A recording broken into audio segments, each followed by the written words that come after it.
پیروان نبی و اہل بیت نبی و داران رسول و اہل بیت رسول، دعا ہے کہ آل محمد کا عظیم اور بہترین اللہ اس بے مثل عبادت کو اپنی بارگاہ میں شرف قبولیت عطا فرمائے۔ رب الحسین بحق الحسین، جتنے بھی ہاتھ اس ذکر میں مانگنے کے لیے گئے، اس ذکر کی عزت کے صدقے سے، اس ذکر سے کوئی بھی خالی ہاتھ واپس نہیں آئے۔ میرا مالک منتظمین کے، حاضرین کے، ناظرین کے رزق معرفت میں اور اس کے ولایت میں اضافہ فرمائے۔ اس وقت تک کسی علی ولی اللہ پڑھنے والے کو موت نہ آئے جب تک بادشاہ حسین کے نوری محل کی زیارت نہ آئے۔ حجت دوران، ضرورت زمانہ، وارث خانہ پروردگار، رہبر معظم سرکار حضرت ولی العصر کے ظہور میں تاجیل فرمائے۔ ہم گنہگاروں کو اپنے مالک کا قرب نصیب فرمائے، دوری سے بچائے، آخری لمحے میں حجت کی اطاعت اور زیارت نصیب فرمائے۔ دعائیں قبولیت کی منزل تک پہنچائیں، سہارا درود کر لیں بلند آواز سے سلام۔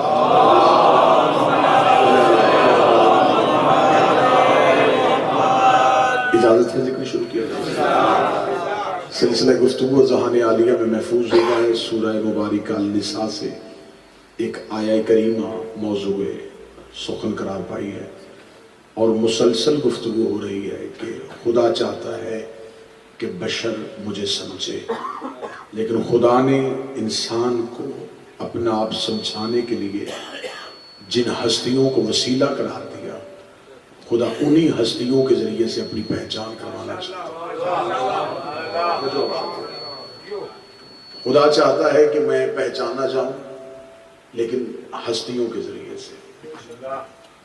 مسلسل گفتگو ہو رہی ہے، اور ہر گفتگو میں ابتدا میں یہ لفظ اپنا منصبی حق سمجھتے ہوئے کہتا ہوں کہ ہم شیعہ قطعاً 14 کو خدا نہیں سمجھتے، ہم انہیں اللہ نہیں سمجھتے، ہم انہیں اللہ کے کمالات کے مظہر سمجھتے ہیں، ہم انہیں اللہ کی صفات کے مالک سمجھتے ہیں، ہم سمجھتے ہیں ہمارا عقیدہ ہے، اور ہم اسی عقیدے پہ زندہ رہنا چاہتے ہیں اور اسی عقیدے پہ مرنا چاہتے ہیں کہ اس نے اپنے اختیارات کا کلی مالک انہیں بنا رکھا ہے۔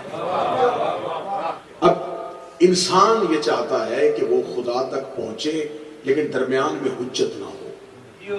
وہ خدا تک جانا چاہتا ہے، اس کی خواہش ہے وہ خدا تک، اس کی خواہش ہے کہ وہ خدا کو ملے، لیکن جب انسان خدا کو سوچتا ہے تو ایک ذہن میں رکھیے گا کہ کسی بھی چیز کو ماننے کے لیے اس کا تصور ہونا چاہیے۔ خدا نے انسان سے جو جو چیز منوائی ہے، ہر اس چیز کا تصور خدا نے رکھا۔ مثلا خدا نے چاہا کہ دنیا جنت کو مانے، اس نے ایک جنت کا خاکہ قرآن میں لکھ دیا۔ اس نے چاہا کہ انسان دوزخ سے ڈرے، اس نے جہنم کا خاکہ تصویر سامنے رکھ دی۔ اب ایسے ہی جب انسان سوچتا ہے کہ میں خدا کو ماننا چاہتا ہوں، تو اس کا تصور یہاں پہ خاموش ہے، عقل کے افق پہ کوئی بھی تصویر ابھر کے سامنے نہیں آتی، ایک بھی رنگ، ایک بھی پرچھائی ہمیں توحید کا چہرہ نہیں دکھا۔ اب ایسا ہوا کہ جن کے پاس حجت نہیں تھی، اب وہ بھی خدا تک پہنچنا چاہتے تھے۔ انہوں نے کیسا کیا؟ انہوں نے یہ کیا کہ ان کے ذہن میں جیسا خدا کا تصور آیا، اسے ویسا تراشا، اسے خدا بنا دیا۔ کسی نے پتھر اٹھایا، اس بت پہ ایک تصویر ابھاری، اسے سجدہ کر دیا۔ اس کے ذہن میں اس کا خدا ایسا تھا، اس نے وہ بنا دیا۔ جس کے ذہن میں جیسی تصویر ابھری، اس نے ویسا ہی خدا بنا دیا۔ اب اس کا مطلب ہے کہ انسان کبھی بت کی صورت میں، جس سے خوف کھاتا رہا، اس کی صورت میں انسان خدائی کا تصور لے کے آتا رہا، لیکن حقیقت میں وہ خدا تو نہیں تھے۔ وہ خدا کے شریک بناتا گیا، تصور ابھارتا گیا، اور خدا کی شکلیں بناتا گیا۔ خدا نے کہا میں شکلوں کے ذریعے سے ایسے نہیں پہچاننا جاؤں گا۔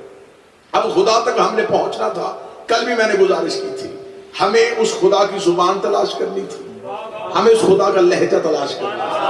اب اس خدا نے کیا کیا؟ اس خدا نے ہم تک پہنچنے کے لیے نبیوں نے بھی کوشش کی کہ اس تک پہنچے، لیکن اس نے اپنے آپ کو چھپا کے رکھا، ایسا چھپایا کہ وہ کسی کے سامنے ظاہر نہیں ہوا۔ اس نے اپنے آپ کو بالکل نور کے حجابات کے اندر چھپا کے محفوظ کر لیا۔ اب انسان چاہتا تھا کہ خدا تک پہنچے، لیکن اس کے پاس کوئی ایسا وسیلہ نہیں تھا جس وسیلے کے ذریعے وہ خدا تک پہنچتا۔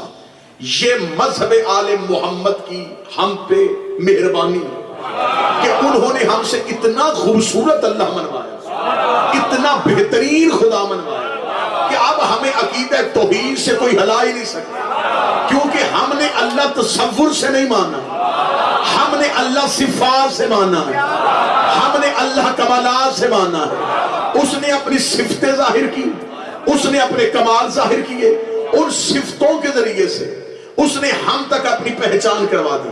اب ہم نے چاہا کہ ہم اللہ کو پہچانے، ہم نے کیا کیا؟ ہم نے قرآن سے اس خدا کی صفتیں تلاش کرنی شروع کی۔ قرآن ہمیں صفتیں بتاتا گیا۔ صفت ہمیشہ موصوف کا پتہ بتاتی ہے۔ میں تھوڑی آسان کر دیتا ہوں، بہترین شاعری اس بات کی دلیل ہے کہ شاعر اچھا ہے، اچھی تصویر اس بات پہ دلیل ہے مصور اچھا ہے، اچھی گفتگو اس بات کی دلیل ہے کہ کرنے والا اچھا ہے، لکھی ہوئی تحریر ثابت کر دیتی ہے کہ جس کے قلم سے نکلی ہے وہ بہت اچھا ہے۔ اب خدا نے ہم تک ایک اپنی کتاب اتاری جسے ہم نے کتاب اللہ کہا۔ اس نے اس کتاب کو اتنا معجزہ بنا کے بھیجا، ایسا معجزہ بنا کے بھیجا کہ اس خدا کے دیکھیں ہمارے پاس جو قرآن ہے اسے کہتے ہیں کتاب اللہ، اللہ کی کتاب۔ تمہید میں آپ میرا ساتھ دیں گے، نتیجہ بڑا بہترین ہوگا۔ اس خدا نے ہم تک کتاب بھیجی، اس میں ماضی کے قصے بھی رکھے، حال کی باتیں بھی رکھی، قیامت کی نشانیاں بھی رکھی۔ ایسا کسی انسان سے ہو ہی نہیں سکتا تھا کہ اتنی چھوٹی سی کتاب میں اتنا سب کچھ لکھ دے۔ اگر یہ سب کچھ انسان لکھتا تو شاید وہ سارے کاغذ سیاہ کر دیتا۔ اس نے چھوٹی سی کتاب میں سب کچھ بند کر دیا۔ پھر اس نے اپنی کتاب کہا، اس نے کہا یہ ہے میرا نمائندہ لکھی ہوئی صورت میں، اور میں تمہیں بتاؤں جو میرا نمائندہ ہو وہ ہو بے شک چھوٹا، اس میں سب چیز جاتی ہے۔ جسے میں بھیجوں، جس کو میں اتاروں، اس کے اندر ہر چیز سمٹ کے آ جاتی ہے، اس کے اندر ہر چیز سمٹ کے آ جاتی ہے۔ اس کا اپنا اختیار ہے، وہ نقطے میں بھی بند ہو جاتا ہے، وہ کتاب میں بھی ظاہر ہو جاتا ہے۔ اس خدا نے اپنا قرآن ہم تک پہنچایا۔ اب ہمیں پتا چل گیا کہ یہ قرآن اللہ کی کتاب ہے۔ کیسے پتا چلا؟ اس میں ماضی کے قصے، اس میں قیامت کی نشانیاں۔ مذہب آل محمد کی عزت کی قسم ہے، سوائے مذہب اہل بیت کے پیروکار کے کوئی ہمیں عقیدہ توحید بہتر کر کے دکھائے۔ تم کہتے ہو اللہ غائب ہے، تمہارے پاس دلیل کوئی نہیں۔ تم کہتے ہو اللہ ہر جگہ پہ حاضر ہے، تمہارے پاس دلیل کوئی نہیں۔ تمہارے علماء نے بتایا کہ اللہ موجود ہے لیکن دلیلیں چپ ہیں۔ تم نے کہا اللہ ہے لیکن نظر نہیں آتا، تمہاری دلیلیں خاموش ہیں۔ ہم نے اللہ بت پرستوں سے نہیں سیکھا، ہم نے اللہ کعبے کے مالک سے سیکھا ہے۔ جتنی خوبصورت دلیلیں اللہ کی ہمارے پاس ہے۔ تم نے کہا کہ اللہ حاضر ہے لیکن مانا بغیر دلیل کے۔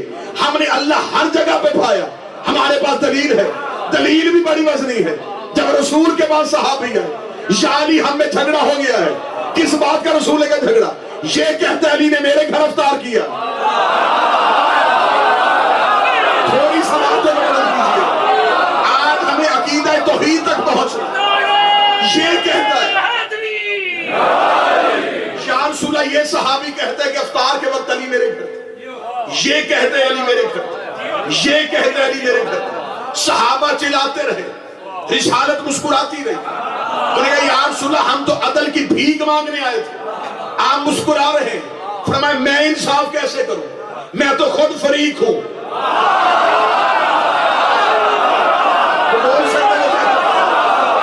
میں تمہارے درمیان انصاف کیسے کروں، رسالت تو خود فریق ہو گئی۔ یا رسول اللہ کیا مطلب؟ آپ بتا سکتے ہیں، آپ بتائیں فرق سچا کون اور جھوٹا کون؟ پھر میں کیسے بتاؤں؟ علی نے تو کل میرے ساتھ افطار کیا، افطار کے وقت تو علی میرے دسترخوان پہ تھا۔ سلمان قصہ سن رہا تھا، دہلیز عصمت پہ سلمان پہنچا، داڑھی سے جھاڑو، دہلیز پہ سجدہ، اندر سے ملکہ طہارت کی آواز ہے۔ سلمان آج بابا نہیں آیا، آج مسجد میں رش ہے، صحابہ میں جھگڑا ہے۔ علی کس کے گھر تھا؟ رسول کہہ رہے میرے پہلو میں تھا، صحابی کہہ رہے ہمارے گھر تھا۔ بی بی تیری دہلیز میں معافی مانگ رہا ہوں، تو نے منا اہل بیت کا تمغہ میرے سینے میں سجایا ہے، کل میں نے بادشاہ کے قدموں میں افطار کیا ہے۔ ہے، لیکن اس دہلیز کی عزت کی قسم ہے علی نے کل گھر افطار کیا،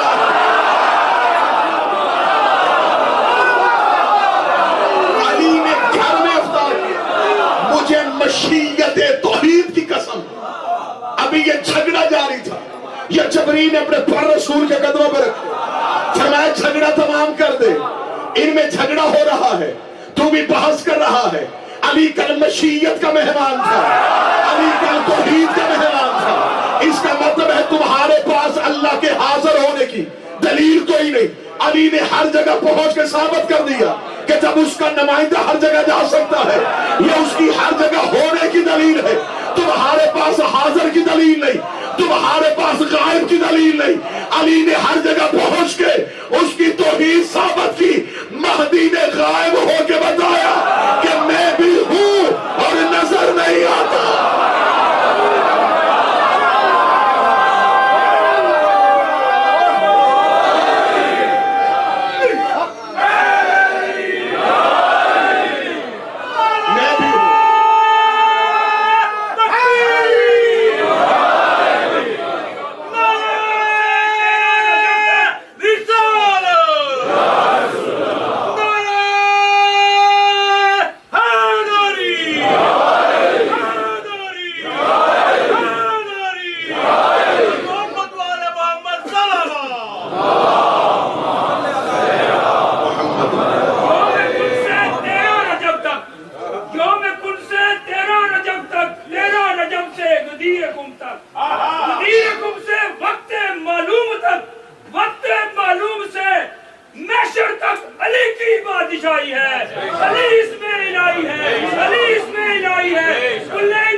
علی نے ہر جگہ پہنچ کے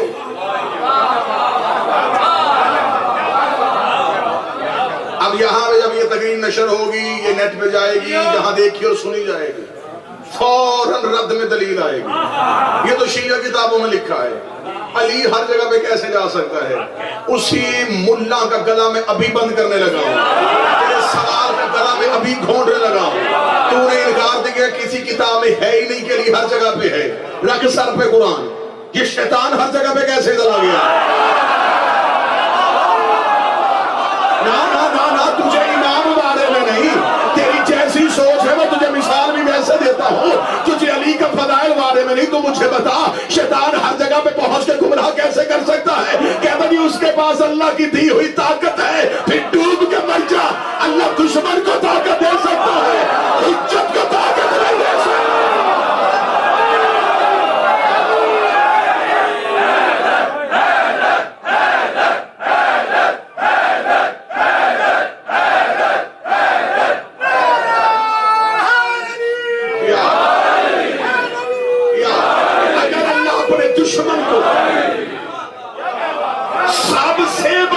کو طاقت دے سکتا تو کیا اللہ اپنی حجت کو طاقت نہیں دے سکتا؟ شیطان ہر جگہ میں پہنچ کے گمراہ کر سکتا، علی ہر جگہ میں پہنچ کے مدد نہیں کر سکتا۔ یہ تو اس کی عدل کے خلاف ہے کہ وہ گمراہ کرنے والا تو رکھے، قیامت والے دن وہ انسان کو دوزخ میں پھینکنے لگے، بندہ اکڑ کے کھڑا ہو جائے۔ میرے لئے یہ کیسا عدل ہے؟ تو نے گمراہ کرنے والا تو رکھا، ہدایت کرنے والا تو رکھا ہی نہیں۔ اس کا مطلب ہے کوئی غائب رہ کے گمراہ کر رہا ہے۔ 3 یا 4 سیکنڈ پیچھے آ مجھ سے، کوئی غائب رہ کے گمراہ کر رہا ہے تو کوئی غائب رہ کے ہدایت بھی کر رہا ہے۔ یہ تو اپنی اپنی قسمت کی بات ہے، کسی کا شیطان زندہ ہے، کسی کا ایمان زندہ ہے۔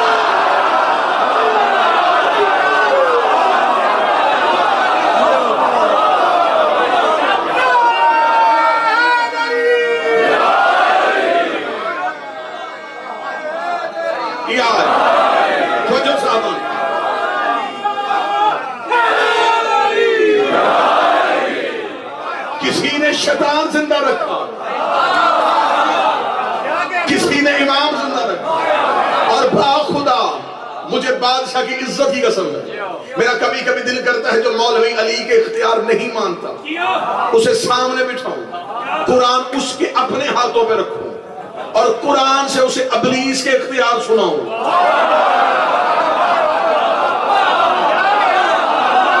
جی چاہتا ہے، تو نے نہیں مانا نا علی کو، تو نے نہیں مانا.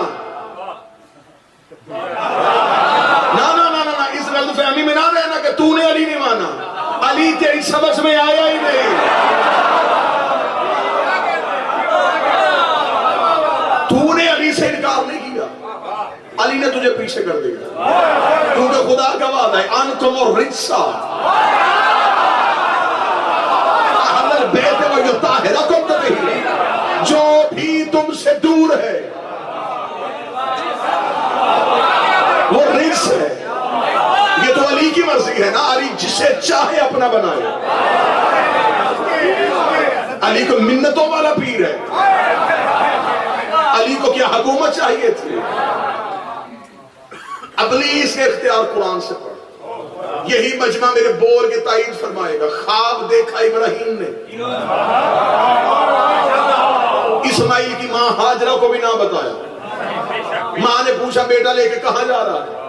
فرمایا دوست کے گھر دعوت ہے. جھوٹ بھی نہیں بولا، خلیل تھا اس کا.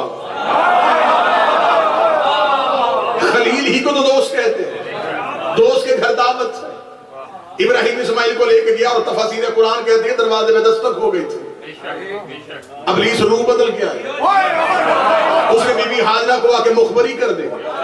اسے کہا نا بی بی دعوت کوئی نہیں ہے، تیرے بیٹے کو ذبح کرنے گیا. مخبری کر دی اس نے نبی کی.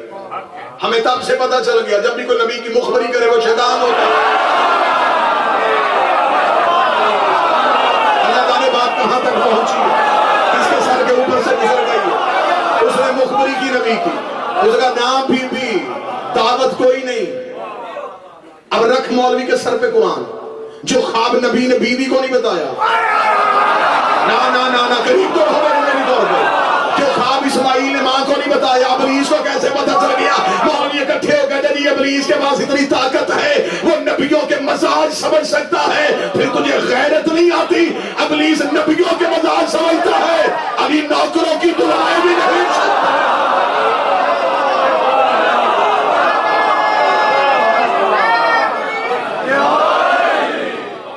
شیعہ سنی عقیدہ ایک ہو گئے یہاں پہ آگے. رسول کو بھی بلاؤ تو موجود، علی کو بھی بلاؤ تو حاضر. جو صرف اللہ تک پہنچنا چاہتے ہیں اور درمیان سے حجت کو نکالنا چاہتے ہیں، آؤ ان سے میں سوال کرتا ہوں. آؤ اللہ کی ملکیت پہ بحث کرتے ہیں. یہ شجر کون اگاتا ہے؟ بالکل مفت مجلس بھی سننی اچھی نہیں ہوتی. یہ شجر کون اگاتا ہے؟ اللہ. درخت کون اگاتا ہے؟ شجر شاید آپ کی سمجھ میں نہ آئے. درخت کون اگاتا ہے؟ پودا کون اگاتا ہے؟ اللہ. پانی ہم نہ دے سوکھ کیوں جاتا ہے؟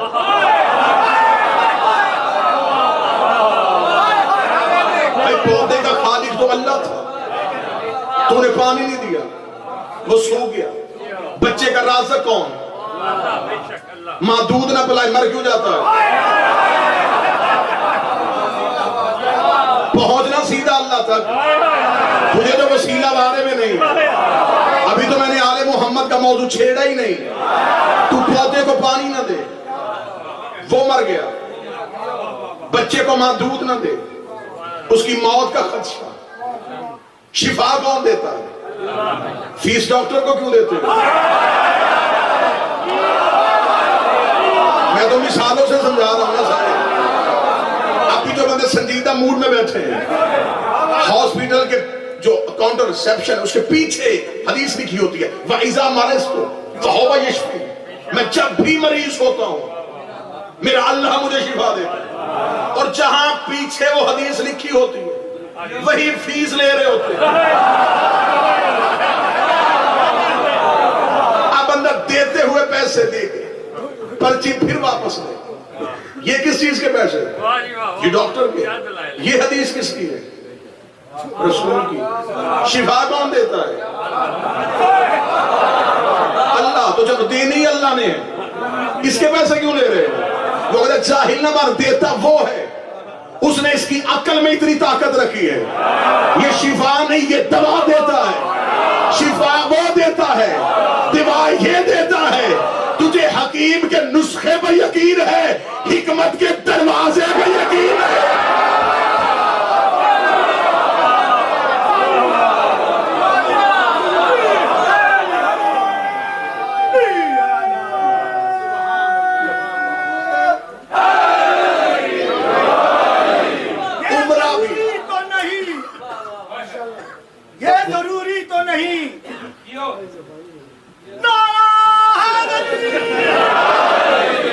یہ بھی ضروری نہیں کہ تو روز ربائی پڑھے.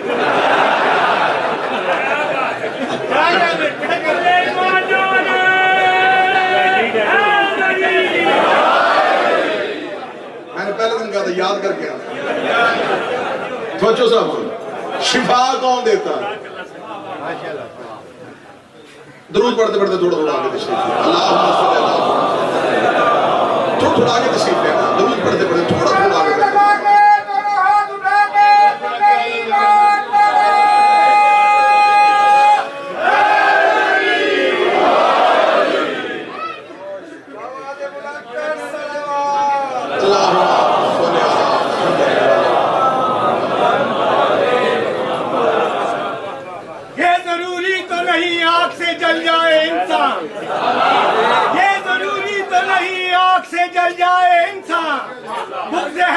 سینوں کو جلا دیتا ہے. چلتا ہے منافق تو دھواں تک نہیں اٹھتا. ہم آگ لگاتے ہیں کسی اور طرح سے. شفا دی اللہ نے، دوا دی حکیم نے.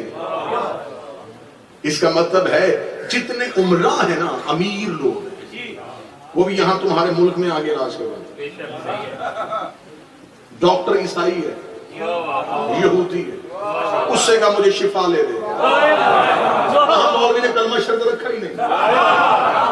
پتا چلا کہ یہاں علاج ہے، وہاں آگے کہا شفا لے دے. یہ کس سے مانگ رہے ہو؟ عیسائی ہے یہ تو، اس سے کیوں مانگ رہے ہو؟ کہتے اس کا علم بہت زیادہ ہے، یہ بہت اچھا ہارٹ اسپیشلسٹ ہے، اس سے اچھی سرجری کوئی نہیں کرتا. حد ہو گئی ہے. تم عیسائی کو درمیان میں وسیلہ رکھ کے اس سے شفا لے سکتا ہے، ہم غازی کے علم میں بیٹھ کے اولاد بھی نہیں لے سکتے.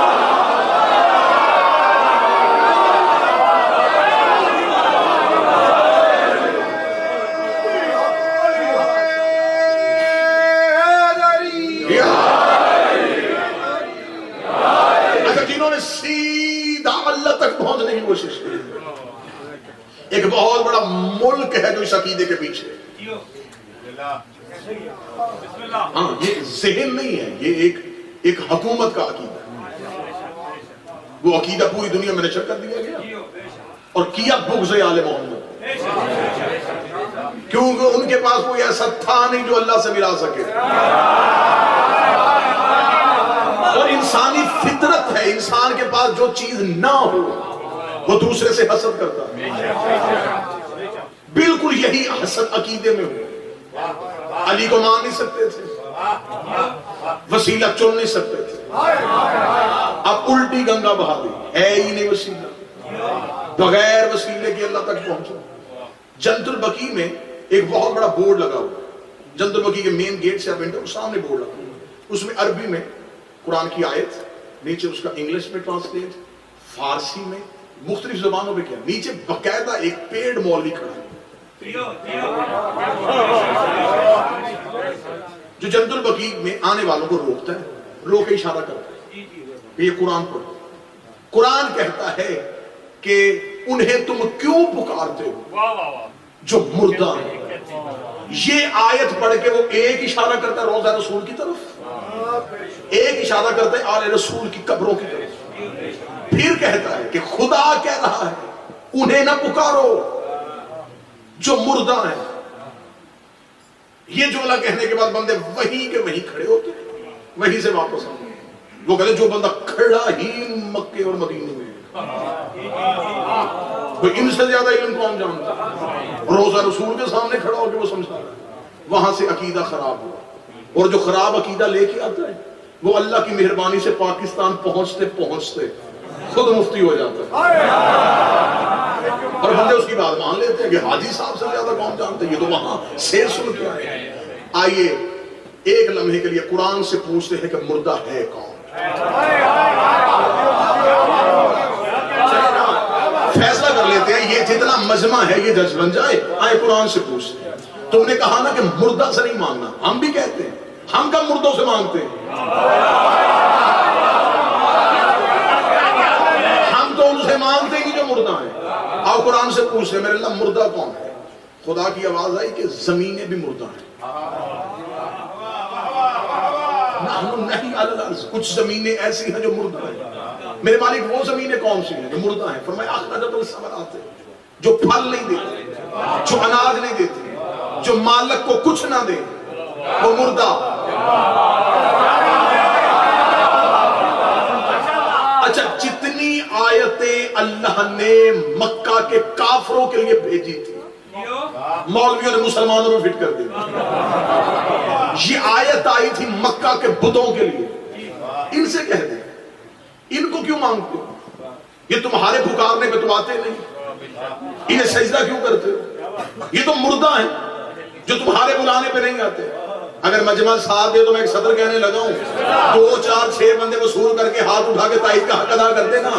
اللہ نے قرآن میں کہا ہے، شیعہ مولوی نے کتاب میں نہیں لکھا، اللہ نے قرآن میں کہا ہے جو تمہارے بلانے پہ تمہارے پکارنے پہ نہیں آتے یہ تو مردہ ہیں، انہیں سجدہ کیوں کرتے ہو؟ اس کا مطلب تمہارے بلانے پہ نہ آئے اللہ انہیں مردہ کہتا ہے، اور جو نبی کے بلانے پہ نہ آئے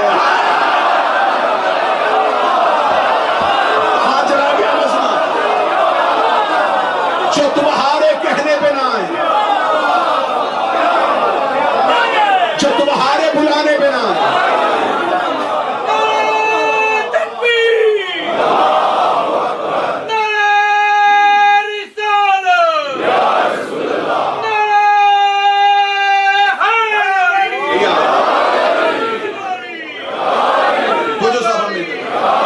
جو تمہارے بلانے پہ نہ آئے انہیں قرآن مردہ کہتا ہے،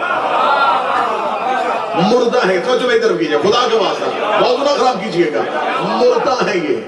میرے مالک زمینیں، فرمایا مردہ کیوں؟ فرمایا مالک کو کچھ نہیں دیتی، اس کا مطلب جو فائدہ نہ دے۔ سر نہ ہلاؤ یا زبان سے بات کرو۔ مذہب آل محمد میں سر ہلانے سے عبادت نہیں ہوتی، یہاں زبان چاہیے، یہاں غدیر والا اقرار چاہیے۔ اس کا مطلب ہے جو زمین فائدہ نہ دے، وہ زمین کا نہ مجمع بولے، وہ زمین مردہ ہے۔ جس نے مالک کو فائدہ نہ دیا، اب خدا انسانوں میں مردے دکھانے لگا ہے۔ خدا نے کہا میں تمہیں بتاؤں، جب تم دنیا میں آئے تم مردہ تھے، میرے مالک زندہ تھا بچہ۔ فرمایا کیا زندہ تھا؟ آنکھیں تھی پہچانتا نہیں تھا، کان تھے سمجھتا نہیں تھا، زبان تھی بولنے کا طریقہ نہیں تھا۔ جب یہ دنیا میں آیا مردہ، دنیا سے پھر گیا مردہ، کفن میں لپٹا پڑا ہے، ہاتھ ہے ہلا نہیں سکتا، پاؤں ہے چل نہیں سکتا، زبان ہے بول نہیں سکتا۔ اس کا مطلب ہے آیا بھی تو مردہ، گیا بھی تو مردہ۔ مجمع ایک سطر بھی ضائع کرے میں دکھ لے کے جاؤں گا، میرے جگر پہ خنجر چلے گا اگر محنت کے بعد بھی نہ بولے۔ میرے مالک یہ مردہ کون ہے؟ فرمایا دنیا میں آیا تھا تب بھی مردہ، دنیا سے گیا تب بھی مردہ۔ میرے مالک اس کا مطلب مردہ وہ ہوتا ہے جس کی آنکھیں کام نہ کرے، جس کی زبان کام نہ کرے، جس کے ہاتھ کام نہ کرے۔ ہم کوئی جاہل ہیں، ہم مردوں سے مدد مانگتے ہیں۔ علی رسول کے ہاتھوں پہ آیا، آنکھیں کھولی، زبان سے قرآن پڑھا، ہاتھ سے سانپ کو چیرا۔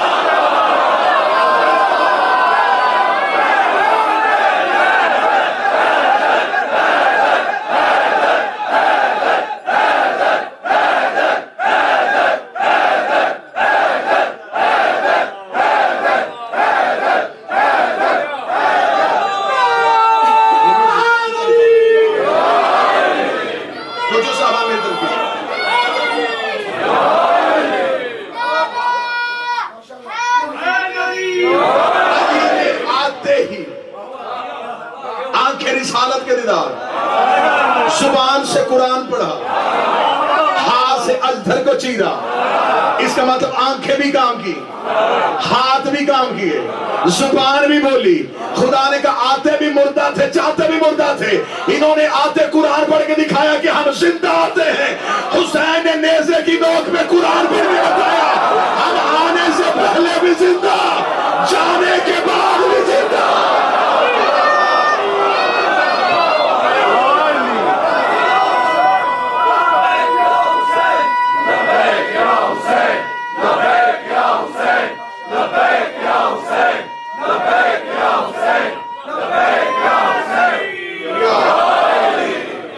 مدد اس سے مانگی جاتی ہے جو زندہ ہو. دنیا میں آئے تو زندہ، ہائے ہائے ہائے، دنیا سے گئے تو زندہ. جہاں آنے سے پہلے بھی تھے، صرف کب سے تھے یہ کب کسی کو بھی نہیں پتا. آدم کی چھپ کے مدد، نوح کی چھپ کے مدد، ابراہیم کی چھپ کے مدد. جہاں چھپنے کی ضرورت تھی وہاں چھپ چھپ کے کی. جہاں ظاہر ہو کے مدد کرنے کی ضرورت تھی وہاں ظاہر ہو کے کی. اب اگر یہیں پہ سوال پھر اٹھے، اس کا جواب میں اب بھی قرآن سے دیتا ہوں. ہے یہ دنیا میں آنے سے پہلے کہاں تھے؟ یہ تو دنیا میں آ کیا ہے؟ دنیا سے پہلے کہاں تھے؟ تیرے پاس دنیا کی ابتدا کیا ہے؟ آدم. اگر میں یہ آدم سے پہلے ثابت کروں، صرف اپنی مرضی کے مولوی کے سر پہ قرآن رکھ کے اتنا پوچھ، وہ جو آدم سے خدا نے کہا تھا پڑھ یہ نام کن کے ہیں؟ یا آدم انبئونی باسمائہم، پڑھ یہ نام کن کے ہیں؟ اب بتاؤ وہ کن کے نام تھے؟ آدم نے پڑھے، فرشتوں نے سجدہ کیا. آدم کے قد کی وجہ سے نہیں، آدم کی عبادت کی وجہ سے نہیں، ان ناموں کی معرفت کی وجہ سے. فرشتوں نے کر دیا سجدہ، آدم نے سنا دیے، فرشتوں نے یاد کر لیے. اس سے پہلے فرشتوں کو پتا نہیں تھا. خدا نے پوچھا تھا نام کن کے ہیں؟ انہوں نے کہا قالوا سبحانک لا علم لنا الا ما علمتنا انک انت العلیم الحکیم. پاک ہے تیری ذات، نہ تو نے کبھی پڑھائے نہ ہم نے کبھی پڑھے. یہ پہلی بار آدم کی زبان سے نکلے. فرشتوں نے یاد کر لیا. میرے مالک انہیں یاد کیوں کروایا ہے؟ فرمایا کام لینا ان سے. اب پورا مجمع بھی حق سماعت میں اٹھ کے کھڑا ہو جائے، پھر بھی موضوع کا وزن پورا نہیں ہوتا. خدا نے کہا ان کو میں نے نام یاد کروا دیا. یہ ہے وہ نام جن کی وجہ سے توحید کی پہچان ہے. ادھر مومن دنیا سے گیا، کفن میں لپیٹا، قبر کی لحد میں اتارا، سلیٹ بند ہو گئی، مٹی اوپر آ گئی. تھوڑی دیر بعد فرشتے آئے. انہوں نے کہا بتا رب کون ہے؟ اس کا اللہ ہے. بتا نبی کون ہے؟ اس کا محمد ہے. انہوں نے کہا بتا امام کون ہے؟ اس کا علی امام ہے، حسن امام ہے، حسین امام ہے. فرشتوں نے کہا او چلے، یہ تو وہی نام لے رہا ہے جو آدم نے لیا تھا.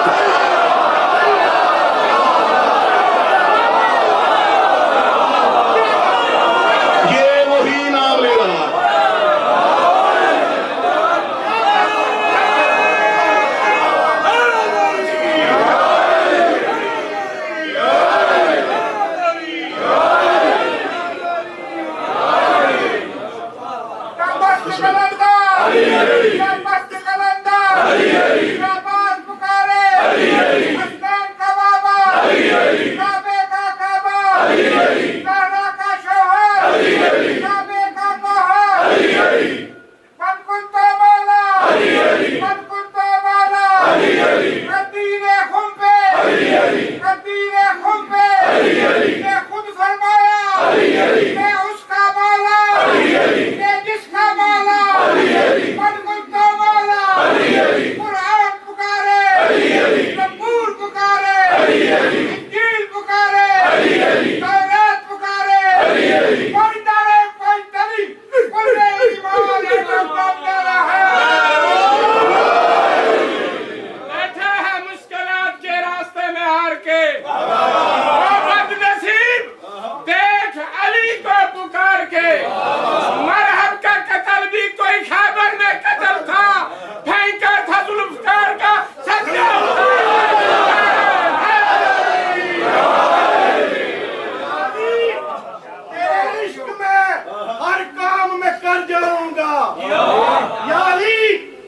تو مالک ہے نا، ان کے تو نوکر بھی نہیں مرتے.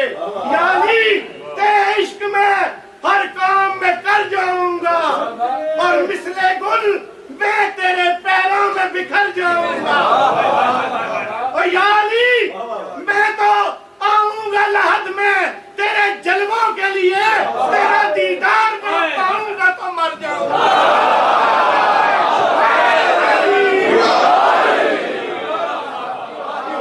بس آئندہ سے ایک شعر کی تصحیح کر لیجئے گا. پھینکا تھا ذوالفقار کا صدقہ اتار کے، شاعر کا تخیل ہوگا صدقہ ہمیشہ حلال چیز کا ہوتا ہے.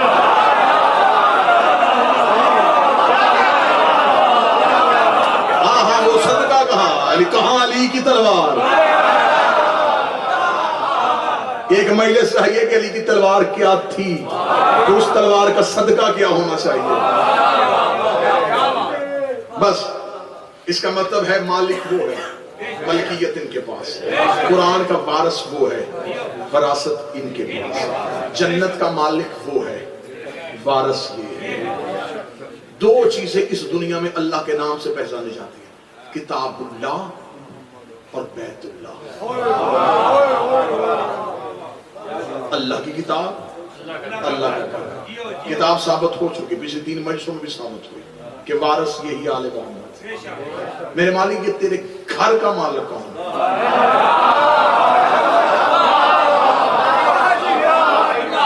گھر تیرا ہے، چابی آل سعود کے پاس ہے. میرے مالک تیرا گھر ہے تو مالک جو ہوتا ہے، جس کی ملکیت ہوتی ہے، چابی اس کے پاس ہوتی ہے. میرے مالک ان کے پاس چابی، مالک تو، یہ شرک نہیں.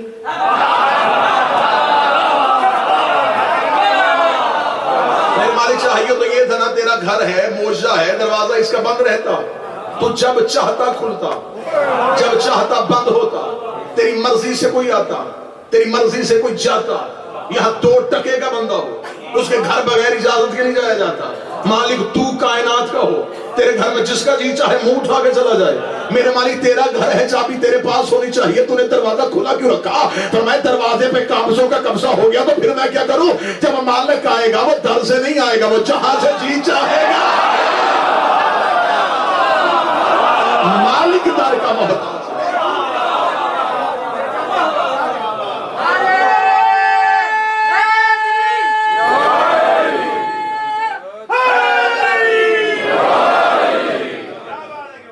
قرآن کہتا پکارو انہیں جو مردہ، توجہ صاحب، جو زندہ ہے. یہ دنیا میں آنے سے پہلے بھی زندہ، جانے کے بعد بھی زندہ، بلکہ جو ان کا ہو گیا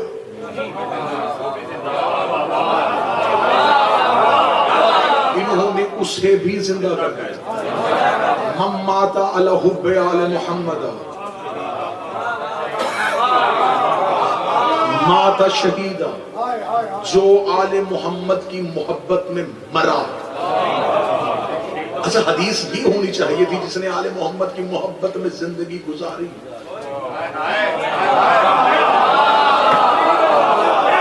نہ حدیث ہی رسول ہے، فرمایا جو مرا. میرے مالک یہ کیا فرمایا؟ زندہ بہت ہوتے ہیں، مرتا علی پہ کوئی ہے. ہر کوئی آل محمد کی محبت میں نہیں مرتا. جب محبت کا دعویٰ کرتا ہے پھر وہ امتحان میں شدت کرتے ہیں. یہ دعویٰ بڑھاتا ہے وہ امتحان بڑھاتے ہیں، یہ دعویٰ بڑھاتا ہے وہ امتحان بڑھاتے ہیں. کسی نے علی ماننا ہے دنیا کی وجہ سے، کسی نے دنیا چھوڑی ہے علی کی وجہ سے. جتنے شیعہ بیٹھے دنیا کے لیے علی نہ ماننا، یوں بھیک میں دے دیتا ہے علی دنیا، یوں خیرات میں دے دیتا ہے علی دنیا. علی سے علی مانگو. 8واں بادشاہ ہے، خراسان کا مالک ہے، آج بھی مشہد میں بیٹھ کے کائنات کے ذرے ذرے کو رزق بانٹتا ہے. جتنی خیرات ملی ہے اسی طرح. والی مشہد کے پاس ایک نوکر آیا، اس کا مولا محب ہوں تیرا، غربت آ گئی ہے گھر میں، کھانے کے لیے کچھ نہیں ہے، مولا کچھ مل سکتا ہے؟ امام نے یوں دیکھا، سامنے ایک پتھر کا ڈھیلا پڑا تھا، مٹی کا ڈھیلا. امام نے کہا اٹھا. وہ جب اس کے قریب گیا وہ سونے کا ہوا. صرف امام نے دیکھا، کہا نہیں، صرف وہ سونے کا بنا. اب امام نے تو اپنا کام کر دیا, اس نے خیرات مانگی, دروازہ کھل گیا, خیرات مل گئی. اب اس کا امتحان شروع ہوا. اب امامت چپ تھی. اب سائل نے بھی انداز بدلا. زندگی قربان کروں, اسے کہتے ہیں سائل, اسے کہتے ہیں مانگنا, اسے کہتے ہیں ماننا. وہ ڈھیلے کے قریب گیا, اس نے ایک ذرہ توڑا, ہاتھ پہ رکھا, چلتا بنا. امام نے پیچھے سے آواز دی, تیرے لیے سونے کا کیا ہے, اٹھا کے کیوں نہیں جاتا؟ اس نے کہا مولا کیوں اٹھاؤں, اس کی ضرورت تھی تو لے کے جا رہا ہوں. تو میں کل کے لیے نہیں لے کے جانا, میں کل کے لیے وہ لے جس کا مولا تو کل کو وہ مانگے,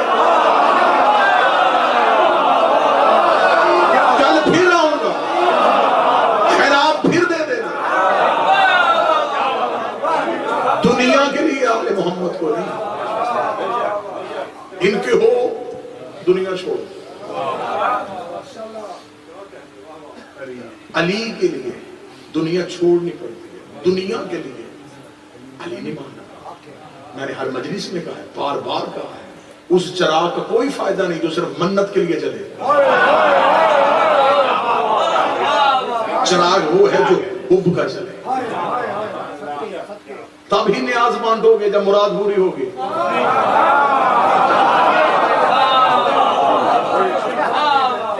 ہاتھ میں لڈو کا ڈبہ, کیا ہوا تھی, بیٹا مانگا تھا مل گیا. نیاز مانگی تھی, وہ صرف انہوں نے تجھے دکھایا ہے کہ ہم دیتے ہیں, پھر ہمارے دیے سے کسی کو بھی دینا. علی کی دہلیز پہ آگے ایک نوکر نے پوچھا تھا, یا علی ساری زندگی امیر رہنے کا نسخہ کیا ہے؟ فرمایا دسترخوان کو وسیع کر دے.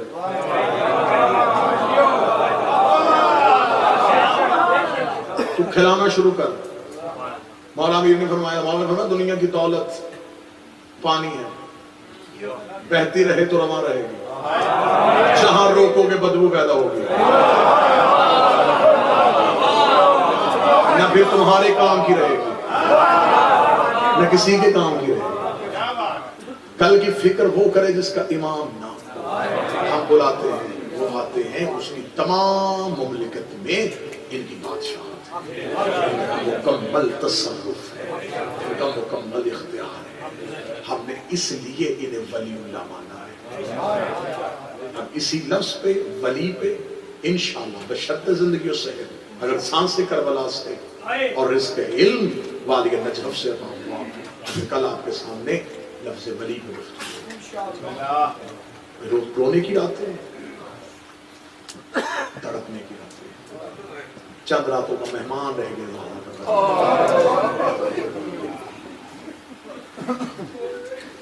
سال پورا انتظار ہوتا ہے ان راتوں کا, لیکن یہ اتنی تیزی سے گزرتا ہے غم کا موسم. واحد قوم ہے جو رونے کے لیے زندہ رہتی ہے, جس کی خواہش ہے رونا, جس کی خواہش ہے کہ ہم روئیں. آج میں نے پڑھنی ہے تمہارے سامنے کربلا کے پہلے شہید کی شہادت. جو دستور ہے منبر کا, جو طریقہ ہے منبر کا, جو روانگی ہے کربلا کے مضامین کی, ان میں سے آج اس غریب الوطن کی شہادت کے دو جملے سنانے ہیں جسے حسین نے وکیل بنا کے بھیجا. کوشش کیجیے گا مصعب غریب بن کے سناتا. فضائل میں نہ منت کرتا ہوں نہ کرنی چاہیے. فضیلت وہ انسان وہی بولتا ہے جو تائید کرتا ہے دل سے, دل مجبور کرتا ہے زبان کو, زبان اقرارن اٹھتی ہے. وہ خطیب کو داد نہیں ہوتی, وہ عقیدے کی تائید ہوتی ہے. میں منت کروں گا مصعب غریب بن کے سناتا.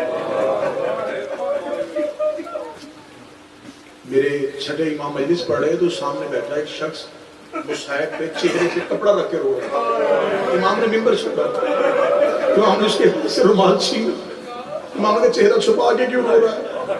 اس نے کہا مولا کیسے رو؟ فرمایا ایسے رو جیسے بوڑھی ماں جوان بیٹے کی ماں, جس کو چہرے کے بگڑنے کا اندیشہ ہو, موت کے وقت وہ چہرہ بگڑتا ہے. جو حسین کی محبت میں, حسین کے عشق میں, دنیا میں حسین کو ویسے نہ رو سکے. قسمت والے وہ آنسو ہیں جو سیدہ کے رومال میں گاتے ہیں. ہماری کوشش ہوتی ہے سبب پیدا کرنا، ایسی روایات پیدا کرنا، دل کو تکلیف ہو، چوٹ لگے، آنکھ سے آنسو آئے، زہرا کے رومال میں جائے تو چپ ہو کے گھر چلا جائے گا، مجلس تمام ہونے سے پہلے تجھے غم بھول جاتا ہے، تیری آنکھیں خشک ہو جاتی ہیں، تیرے لیے نیاز کا بندوبست ہوتا ہے، تیرے لیے پانی کی سبیل لگی ہوتی ہے، تو گھر میں جاتا ہے، تجھے یاد ہی نہیں رہتا کہ تو تھوڑی دیر پہلے بہت رو رہا تھا، تو چیخ رہا تھا، تو اپنے گھر میں چلا جاتا ہے، مجھے حسین کے اٹھنے کی قسم ہے، جو رومال کے آنسو تیری آنکھ سے نکلا ہوتا ہے، زہرا سیدھی مجلس سے کربلا میں جاتی ہے، حسین کی زری میں بیٹھ کے اٹھ حسین میں تیرے زخموں کی شفا لے کے آئی ہوں، حسین آج مجلس دی، حسین وہاں عزادار کتھے تھے، حسین وہ چیخے مار مار کے، کتنا قسمت والا ہے وہ آنسو جو زہرا کے رومال میں جاتا ہے، جو حسین کے زخموں کی مرہم، سبب پیدا کروں گا، ماتم کرنا، جتنے کالے لباس میں ماتم، بالخصوص ماتم کو قتل کرنا، جب مولا سجاد کربلا سے قید ہو کے کوفے آئے نا، کوفے کے صدر دروازے سے، بھائی جب مولا سجاد آئے تو کوفے کے دروازے پہ ایک سپاہی کھڑا تھا، اس نے سجاد کو آتے دیکھا، اس کی آنکھوں میں آنسو آئے، وہ چلتا چلتا سید الساجدین کے قریب آیا، اس نے دیکھے کہا کہ میں اسی دروازے کا پچھلے کئی سالوں سے دربان ہوں، یہاں سے پہلے بھی ایک ہاشمی گزرا تھا، نام اس کا مسلم تھا، اسے قید کر کے لائے تھے، لیکن اس کی آنکھوں میں جلال تھا، اس کے چہرے پہ یوں رونق تھی، اس کی آنکھوں میں ایسا جلال تھا، وہ ادھر بھی چھڑک رہا تھا، وہ کسی کو گرا رہا تھا، وہ پورے چاہو جلالت کے ساتھ کوفے کے بازار سے گزرا تھا، وہ تو امام بھی نہیں تھا، تو امام بھی ہے، تیری آنکھوں میں آنسو ہیں، سر تیرا جھکا ہوا ہے، وہ اتنے جلال سے سینہ تان کے گیا تھا، تو گردن جھکا کے کیوں چل رہا ہے؟ امام نے کہا وہ امام تو نہیں تھا، لیکن اس کے ساتھ زینب کے بال کھلے نہیں تھے، اور میرے ساتھ ماں بغیر چادر کے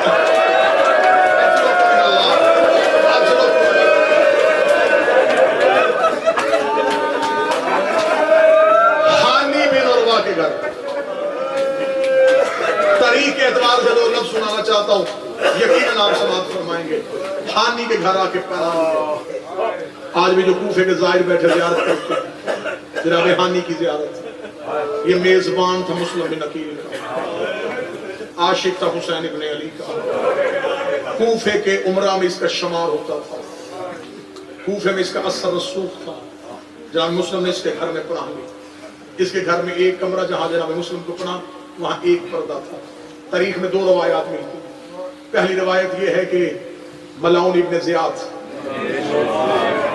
کیونکہ حانی اپنے گھر میں بیمار تھے، بزرگ تھے، ان کی خیریت پوچھنے کے لیے آیا، دوسری روایت ہے کہ مخبری ہو گئی تھی، خبر کی اطلاع میں پہنچا تھا، جو بھی روایت درست ہے حسین جانتے ہیں، لیکن عبید اللہ ابن زیاد حانی کے دروازے پہ آ گیا، جب حانی کے دروازے پہ آیا 7 سپاہیوں کا رش، اب جناب مسلم، اب میں بصیرت دکھانے لگا ہوں، اسے کہتے ہیں ہاشمی، امام نہیں ہے، ہاشمی ہے، لیکن بصیرت کتنی بلند ہے، جب حانی کے دروازے پہ آیا ابن زیاد گھوڑے پہ بیٹھے، 7 سپاہیوں کا رش، ابن زیاد کی آنے کی اطلاع جناب حانی کو پہنچی، جناب حانی سے اور تو کچھ بن نہ سکا، جلدی سے ایک پردے کے پیچھے جناب مسلم کو کھڑا کیا، اپنی تلوار دیوار سے نکال کے مسلم کے ہاتھ میں دی، کہ اس سے اچھا موقع مولا اور نہیں ملنا، ابن زیاد آیا ہے میرے گھر، میں بلاؤں گا اس کو تنہا اندر، وہ آئے گا اکیلا، ایک لمحہ بھی دیر نہ کرنا، میرے گھر میں اس ملعون کا سر تن سے جدا کر دے، کوفے میں ہمارا حکومت قائم ہو جائے گی، 80,000 بندوں سے اس نے ظلم کی وجہ سے بیعت لی ہے، ساری بیعت ٹوٹ جائے گی، ہماری حکمرانی ہو جائے گی، کوفہ ہماری بیعت کرے گا، ہم کوفے کو ہاتھ میں لے لیں گے، لمحہ دیر نہ کرنا، اس سے اچھا موقع مولا نہیں ملنا، زیادہ ٹائم نہیں تھا، جناب مسلم اسے اگلی بات بتاتے، یہی جملہ کہنے کے بعد حانی بستر پہ آ گیا، ابن زیاد آیا، حانی نے کہا اکیلا آئے گا، دروازہ بند ہو گیا، ابن زیاد بہت دیر تک بیٹھا رہا، کتابیں کہتی ہیں کہ جناب حانی نے جناب مسلم کو بلانے کے لیے 3 دفعہ عربی کا شعر پڑھے کہ اے عقاب جھپٹ کہ شکار ہاتھ میں ہے، بار بار شعر پڑھ کے اشارہ کیا، شاید مسلم باہر آئے، تھوڑی دیر کے بعد جب ابن زیاد اٹھ کے چلا گیا، جناب حانی نے آگے جناب مسلم کے سامنے ہاتھ جوڑے، اور وہ کہتا مولا اس سے اچھا موقع نہیں تھا، مولا آپ نے تلوار کیوں نہیں نکالی، مولا دشمن میرے گھر میں آیا تھا، مولا اس کا سر کیوں نہیں تن سے جدا کیا، یہ روایت میں نے صرف اپنے بچوں اور جوانوں کو، اس سے کہتے ہیں بصیرت، جناب مسلم کی آنکھوں میں آنسو آئے، فرمایا کیسے قتل کر دیتا، قتل بھی کر سکتا تھا، میں علی کا شاگرد ہوں، میرے ہاتھ میں تلوار بھی تھی، اگر میں اسے مار دیتا تاریخ لکھ دیتی پہل حسین نے کی تھی، تاریخ لکھ دیتی حسین کے وکیل نے اس کا گورنر مارا تھا، اس نے بدلے میں حسین مار دیا، میں کیسے مار دیتا، تاریخ کا مورخ لکھ دیتا حسین نے پہل کی تھی۔ اس کا مولا جتنی بھی جنگ ہوتی ہم سنبھال لیتے، جب مسلم روگی کہتے ہاں نہیں میں تیری جنت کا ضامن ہوں، میری مجبوری ہے، حسین اکیلا نہیں آ رہا، بہنیں ساتھ لے گئے، جنگ کرنی ہوتی میرے ساتھ عباس آتا، ہم نے لڑنا ہوتا میرے ساتھ اکبر آتا۔ مجھے نکلنے سے پہلے اسلام کی بقا کا مکمل نقشہ لے کے بھیجا، بس زیادہ دیر نہ کروں، گھیر لیا مسلم، کوفے کے ایک کنویں میں گرایا مسلم۔ اللہ نہ کرے پردیس میں کوئی اکیلا ہو تو اسے اپنے یاد آتا، میں صدر پڑھوں گا، کوئی ماتمی ماتم کا حق ادا کرے، جس کے ہاتھ میں پتھر تھا وہ پتھر مار رہا تھا، جس کے ہاتھ میں نیزہ تھا وہ نیزہ مار رہا تھا، جس کے ہاتھ میں تلوار تھی وہ تلوار مار رہا تھا۔ مجھے غازی کی عزت قسم کوفے کے بچے پتھر مار رہے تھے مسلم کو، اور مسلم کنویں میں کہہ رہا تھا آج میرا اکبر ہوتا، آج میرا غازی ہوتا، آج مجھے اکیلا سمجھ کے مار۔ رسیوں میں جکڑا مسلم کو، رسیوں میں جکڑ کے علی کے شیر کو، کوفے کی گلیوں میں سناٹا طاری ہو گیا، مسلم گرفتار ہو گئے، حسین کے سفیر گرفتار ہو گئے، زخمی ہے سر سے لے کے پاؤں تک مسلم، ہاتھ رسیوں میں بدے ہوئے ہیں، جہاں مسلم کو دربار کی طرف کھینچ کے لایا جا رہا ہے۔ ادھر جناب مسلم نے دربار کے اندر داخل ہوئے، جناب مسلم نے یوں دیکھا تخت پہ بیٹھا تھا یہ ملاؤں، اس کمینے نے دیکھا کہ تو نے مجھے سلام کیوں نہیں کیا، اتنا کہنا تھا، اس نے کہا شاید زخمی ہے ڈر جائے گا۔ جلال میں آئے جناب مسلم، مسلم نے دیکھا لی امیرن سوائے حسین، میرا کوئی امیر نہیں حسین کے سوا۔ ادھر مسلم کی آواز کوفے میں گونجی، میرا کوئی امیر نہیں حسین کے سوا۔ جہاں حسین کا گھوڑا تھا وہیں پر رک گیا، حسین گھوڑے کی زین سے نیچے اتر آئے، منہ کوفے کی طرف کر کے کہا مرحبا مسلم، تو نے دشمن کے دربار میں مجھے امیر کہا ہے۔ مسلم زہرا کا بیٹا وعدہ کرتا ہے قیامت تک جب بھی تیرا نام آئے گا لوگ تجھے امیر مسلم کہیں گے، مجھے غریب حسین کے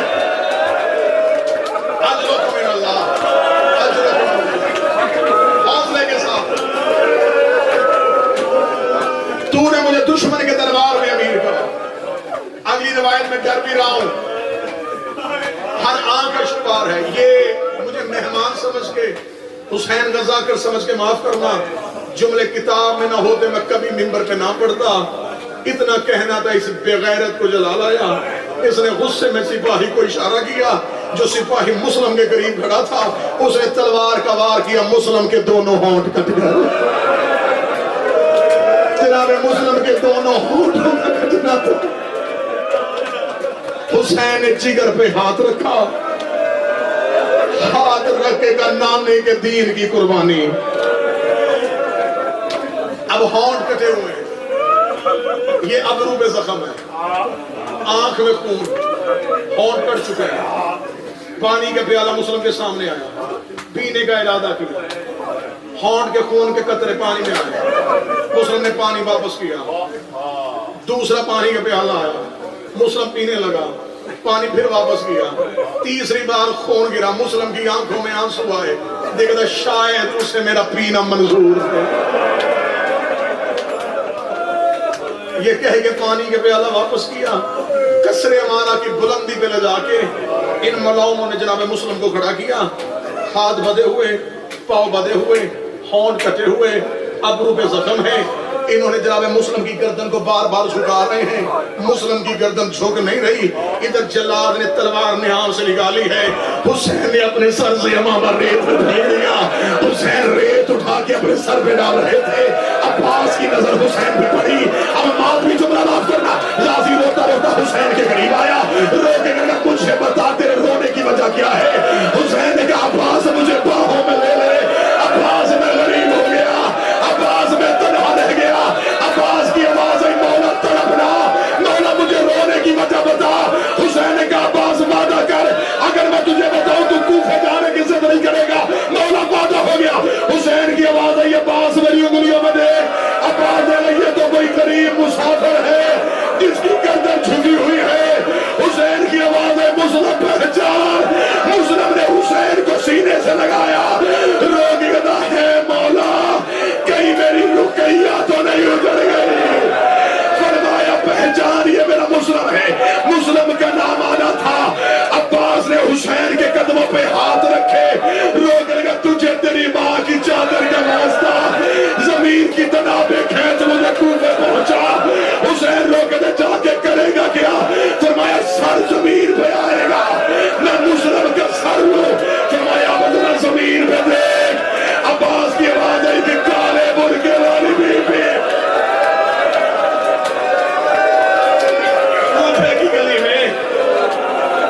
اپنی چادر پھیلا کے رو رو کے کہہ رہی ہے آؤ میرے غریب کا وکیل، آؤ میرے حسین کا سفیر، تم پر سے حق ادا کرتے میں یہی ممبر چھوڑتا۔ پہلی شہادت ہے اس اشرے کی، پہلی شہادت پڑی ہے نا، جو ماتم کا حق تھا وہ ماتم نہیں ہوا۔ اب مجھے ایک روایت کا اور سہارا لینا پڑ رہا ہے، مجھے بادشاہ کی عزت کے زمگیریا ہو جاتا میں یہی مصعب چھوڑ دیتا۔ اب اگر دل کو تکلیف ہو مجھے معاف کرنا، میں ممبر حسین پہ باب وضو ہو کے عباس کی جلالت کی قسم دے کے اب میں روایت پڑھنے لگا ہوں۔ کوئی سید بیٹھا مجھے معاف کر دینا۔ مسلم کا سر آیا کوفے کی گلیوں میں، مسلم کی لاش پھینکی کوفے کی گلیوں میں، مجھے بی بی کی عزت کی قسم ہے، یہ مثل قرآن میرے سر پہ ہے۔